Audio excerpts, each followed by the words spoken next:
ফুরফুরা শরীফ নতুন নয়, 800 বছর ধরে খিদমত চালিয়ে যাচ্ছে। 80 বছর নয়, 800 বছর।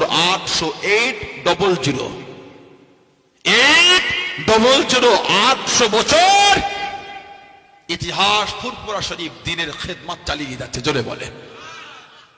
ইসলামের শুরু থেকে তো আমার খানদান খিদমতে জীবন দিয়েই রেখেছে। সিদ্দিক আকবর আমার নবী পাকের প্রথম সাহাবী।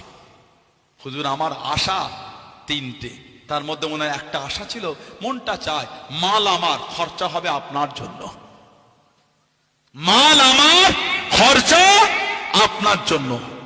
আমার দাদু সিদ্দিক আকবর আবু বকর সিদ্দিক রাদিয়াল্লাহু তাআলা আনহু আমার নবী পাকের প্রধান সাহাবী। কথা ঠিক না ভুল বলছি? হিজরাতের রাতে বাড়িতে একটা কড়ি কানাও রেখে যাননি, সব বেঁধে নবীর সাথে চলে গিয়েছিলেন। ওনার আব্বা